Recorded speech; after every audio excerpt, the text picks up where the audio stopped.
Alright. Go. Observatory.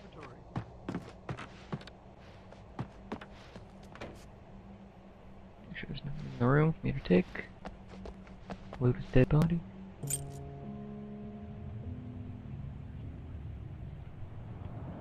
It's said that nobody knows what the future might bring, but for this man, it's no longer entirely true. A weaker man might simply give up, but the Champion of Light is an expert on destiny. Sometimes the puppet and puppeteer can be one and the same. Destiny! And then I miraculously have a working car and drive off to the observatory with it.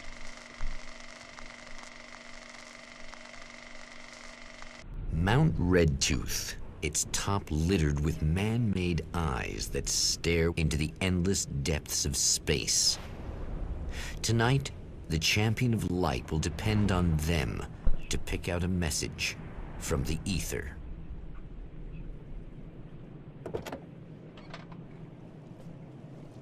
My voice is epic.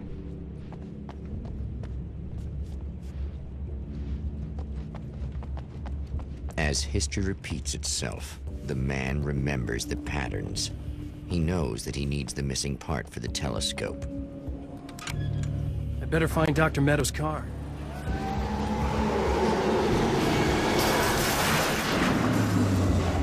Comes by, knocks out the lights. Big whoop.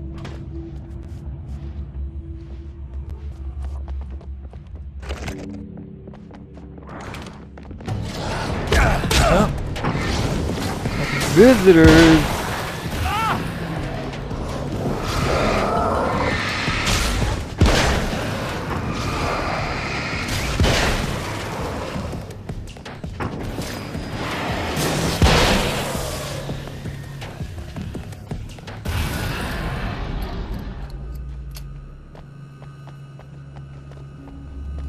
Okay, they got me good that time. Anyways.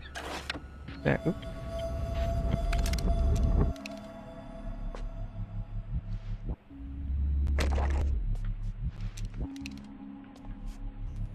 Oh, praise be. You guys are coming through for me. A pretty little light just started blinking on my board here, and that means there's a caller out there. You know when the hours stretch into eternity like this, when it feels like I'm stuck in a rut and just reliving the same endless night over and over again, I feel genuinely touched by someone actually reaching out to me, breaking the monotony.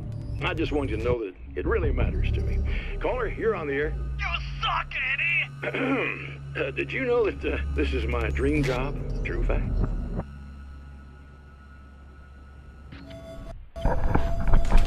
Now I kind of feel sorry for the guy.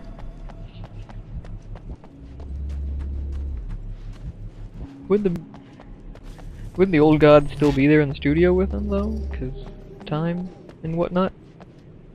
I don't know. When Dr. Rachel Meadows got the call from Michael, telling her to hurry to the observatory, she didn't waste any time. It had been a nice party. She'd had a good time, but her social life would always play second fiddle to the mysteries of space. Michael never showed up, of course. He pulled over at the wrong rest stop. She never even thought about him at the time. The phenomenon in the sky above her was too fascinating. So Michael probably stopped at the motel I was just at and got killed by the Taken. Yay.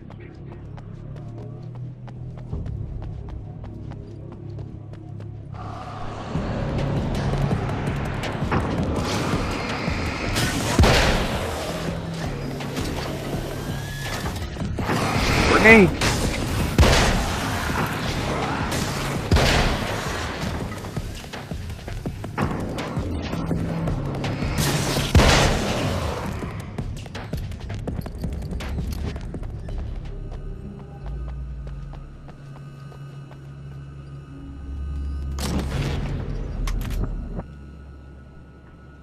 Oh.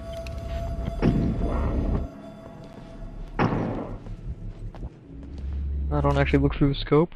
Oh, There are places where our world is worn thin, and another reality brushes against ours.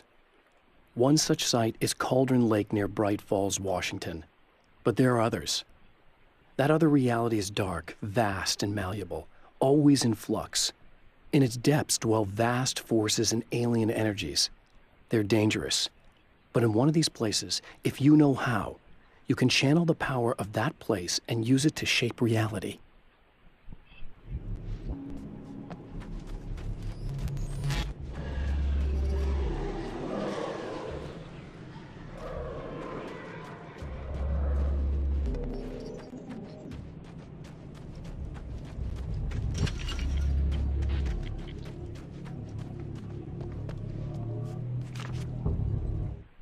The darkness rose from the depths of Cauldron Lake and took Alice. It needed words. It needed me to write its way into our world. She was leverage, a hostage. I complied, but with a twist. I put in a loophole that gave me a chance to fight back. I was hunted by shadowy enemies, but I faced the darkness. I fought it with light. I drove it back. I saved Alice, but it came with a cost. I was trapped in the dark place below Cauldron Lake.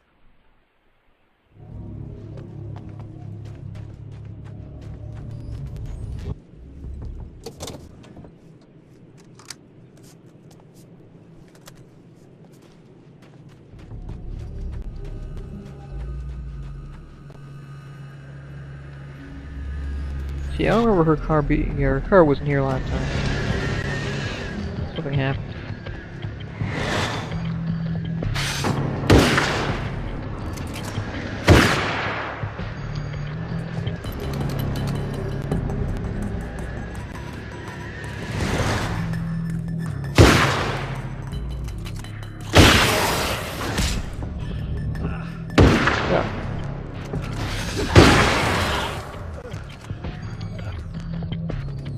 Okay, yeah, I don't like this gun.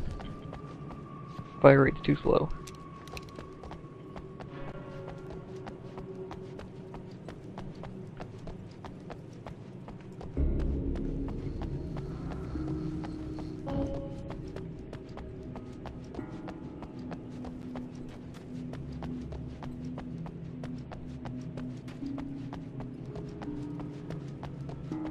Make my way up to the observatory.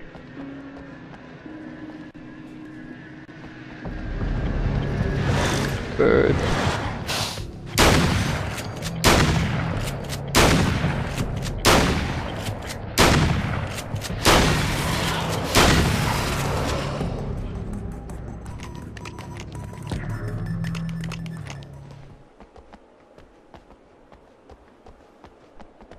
Okay, I'm seeing things. Thought I saw more birds. Stories come naturally to us. We can't help it.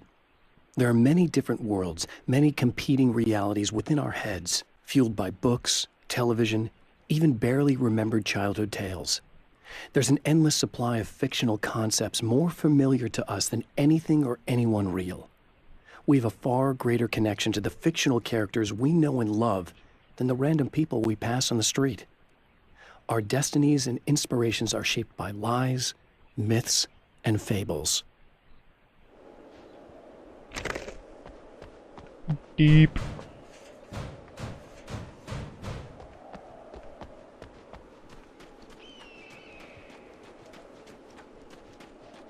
Super shiny manuscript page. And yeah, I don't have 40 pages. The Taken may well be the tool the darkness favors over any other.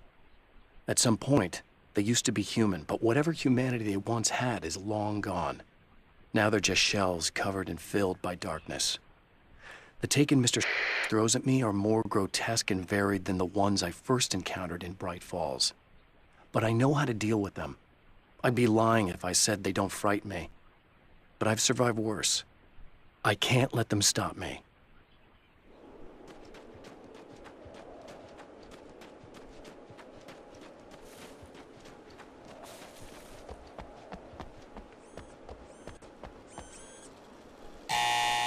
It's you! How dare you!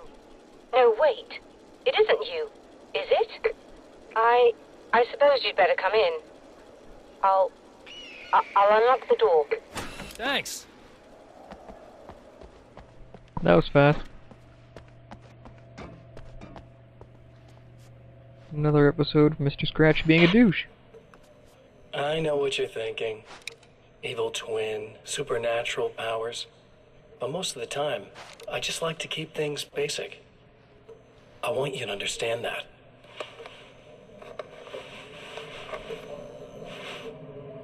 Like this. Need to get your hands dirty? No batteries, no moving parts, just physics. That's technology you can depend on. It's a classic. Speaking of classics, you need to be careful with this one, though. If the victim suddenly twists, you might end up cutting yourself. It's not really a workhorse, but I'm a sucker for this style. Now this is more like it. You've got slip-resistant grip. Believe me, you really want that traction once you're wrist deep in somebody. The blade's stiff enough so it won't open by accident in your pocket, but it's still really easy to open with just one hand. Now that's a big thing for me. I know what you're thinking. It's too big, too heavy. But sometimes you just need the extra oomph. If you're talking intimidation, this is gonna do the job. Also great for dismemberings and whatnot. You know, the messy jobs. I can't tell you how many things I've MacGyvered with this stuff.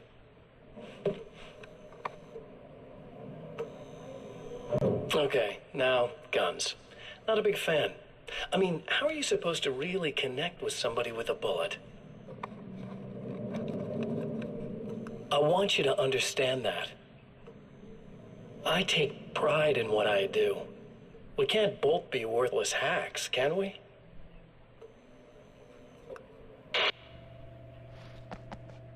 Jerk.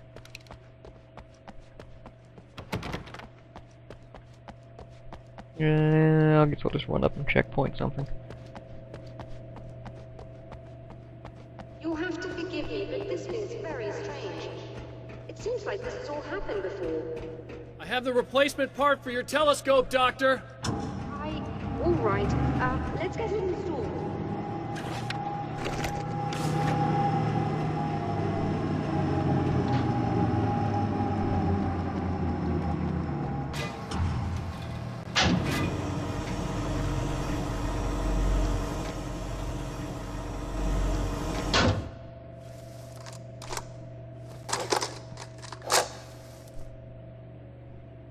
I think we can give this a go, although I have this strange feeling that something will Don't go start wrong. it up yet. There's a problem with the cooling system. Yes, that's right. I remember. All right, let me think. If they're sabotaging it, they'll be at the primary coolant pipe outside. If you can secure it, we should be ready to pick up the signal. That is why you're here, isn't it? Yes, it is. I'll take care of it. No, if you have the time, I'd appreciate if you came up here and explained a few things. All of this is very strange to me.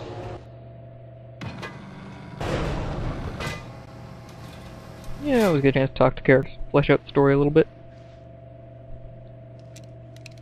Yeah, a lot of ammo for flare guns. Hello. I don't quite know what's going on, but I seem to remember having had this encounter before. It's not deja vu, Doctor. This has happened before. We're caught in a time loop. That's utterly insane. How could that be? I can't really explain it. I suppose I could call it magic. I don't believe in magic. Neither do I. But I can't argue with what I've experienced. Listen, what matters now is the signal. The last time we only caught a part of it.